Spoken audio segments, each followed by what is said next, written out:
Pai, afasta de mim esse cálice, afasta de mim esse cálice, afasta de mim esse cálice de vinho tinto de sangue. Nossa, que música forte! Na verdade, não teria letra mais perfeita para o tema de hoje. Sejam todos muito bem-vindos a mais um episódio de podcast do nosso grupo de estudos GEPALI.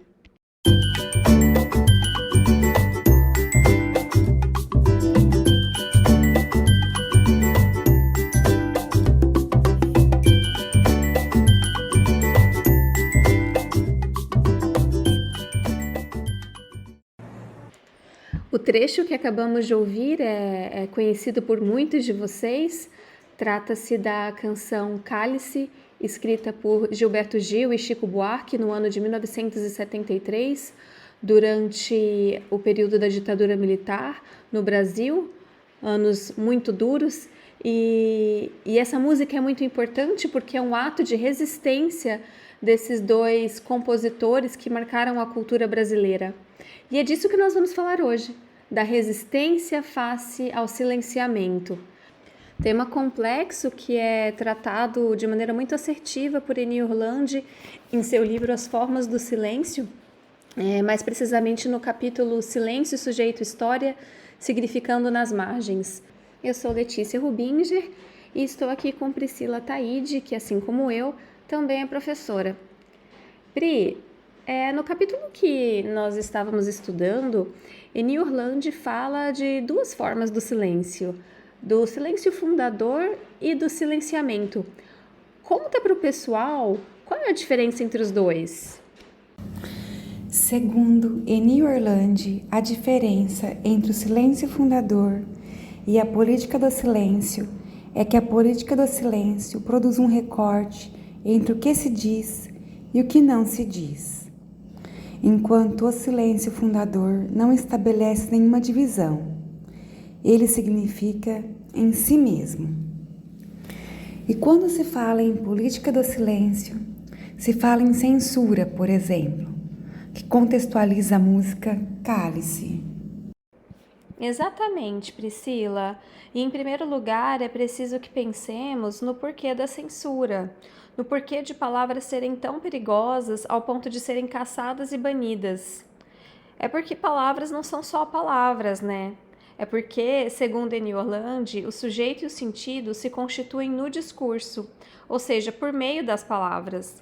Então, se a gente pensar na ditadura, os censores, quando eles interviam na inscrição do sujeito em certas formações discursivas, eles estavam, na verdade, afetando diretamente a identidade do sujeito enquanto sujeito do discurso. Imagina só a asfixia que o Chico e o Gil sentiam quando não podiam se expressar, enquanto amigos e conhecidos sumiam e eram torturados Brasil afora. Mas a reviravolta acontece bem aí, no meio de toda essa angústia promovida pela retórica da opressão, não é, Priscila? Sim, Letícia. Eles recorrem ao silêncio fundador e usam sua criatividade como forma de luta e resistência. Ou seja, eles escrevem para conseguir dizer o que tinha sido proibido. A gente vai compartilhar com vocês como o processo criativo dessa música aconteceu. Tudo começa quando o Gil liga pro Chico dizendo que estava com essa ideia para escrever uma música que girasse em torno desse título, Cálice, mas era a princípio o substantivo, né, do cálice que carrega o sangue de Cristo, fazendo alusão, é claro, ao sangue derramado na ditadura das pessoas torturadas e desaparecidas, né? Vamos ouvir o Gil contar essa história, então, que é bem interessante. E eu me lembro que quando eu cheguei, disse assim, sentamos ali e tal, ele serviu a bebida, eu disse, pois é, e a ideia do cálice, ele disse assim, pois é, tem o cálice esse e tem o cálice. Então foram as duas coisas, a ideia do tormento, né, do sofrimento físico e, enfim, pela tortura, e a censura, com o cálice do calar-se, do verbo cálice de Jesus e o cálice do verbo calar-se. E de fato, né, o efeito de sentido dessa música se dá pela polissemia ocasionada pelas essas duas palavras homófonas, já que a gente ouve e não consegue discernir entre o verbo e o substantivo, e na verdade não há resposta errada, né? As duas são verdadeiras ao mesmo tempo. É aí que está a riqueza de tudo isso. E esta música, em toda a sua beleza, luta e historicidade, só foi possível graças ao silêncio fundador, já que é ele quem, segundo Eni Orlandi, produz um estado significativo para que o sujeito se inscreva no processo de significação, mesmo na censura, fazendo significar, por outros jogos de linguagem, o Y que lhe foi proibido. Não, e não é que, mesmo depois do Gil e do Chico se sentarem e juntos escreverem e inventarem novos jogos de linguagem para poder dizer esse tal de Y que tinha sido proibido, a música é censurada em pleno palco. Vamos primeiro ouvir como se deu o término desse processo de composição deles e como que aconteceu essa censura em pleno palco no ano de 1973, quando eles se aventuraram a cantar a música, mesmo que omitindo vários versos da canção. Nós já havíamos combinado a melodia, como seria,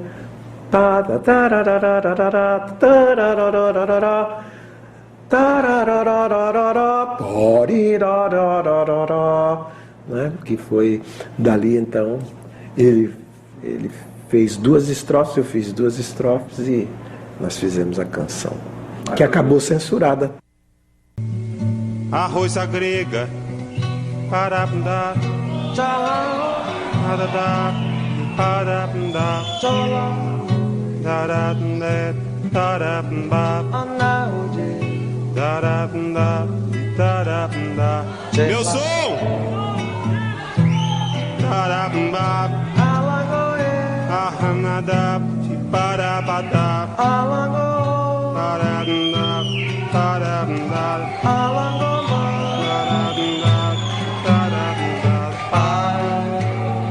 afasta de mim esse cálice, afasta de mim esse cálice, afasta de mim esse cálice. Alô? Alô, alô, alô.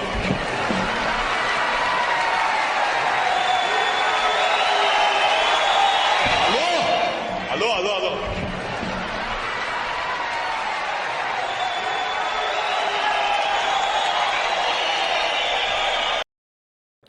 É muito poderoso isso que aconteceu no Festival Fono 73, quando os microfones são cortados e o Chico fica alô, alô, alô, porque a plateia resiste junto com eles, né?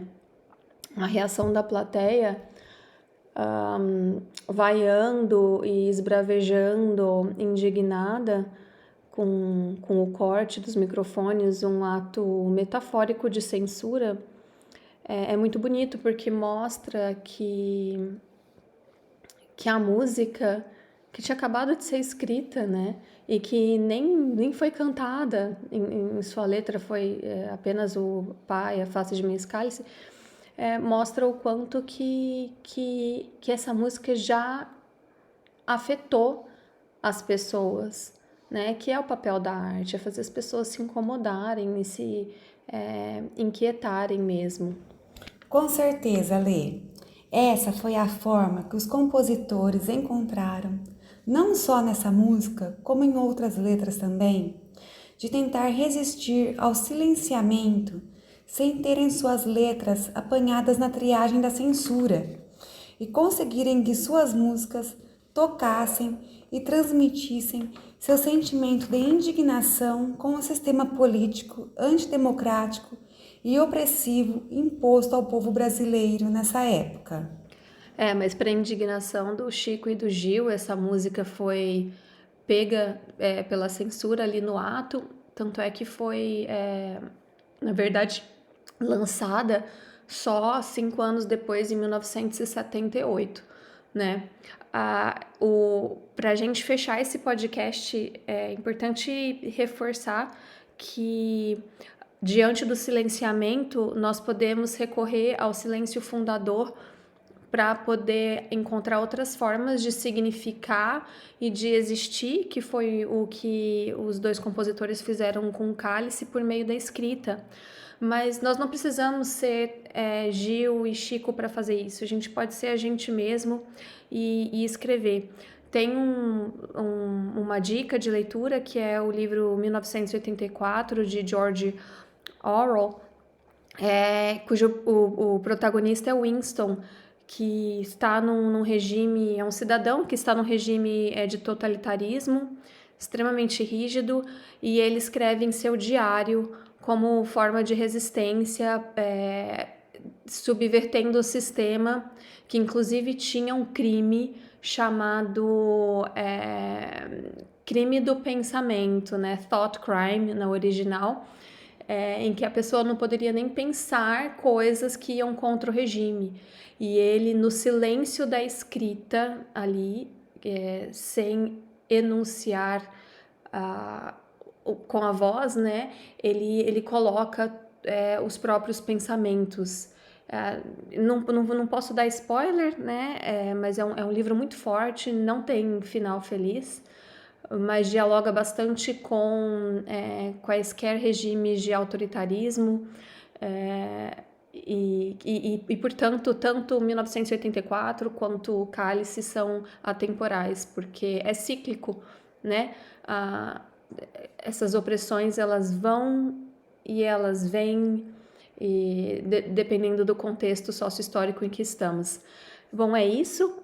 Priscila e eu gostaríamos de agradecer a todos que assistiram ao nosso podcast. Deixamos um forte abraço. Obrigada e até a próxima. Tchau, tchau.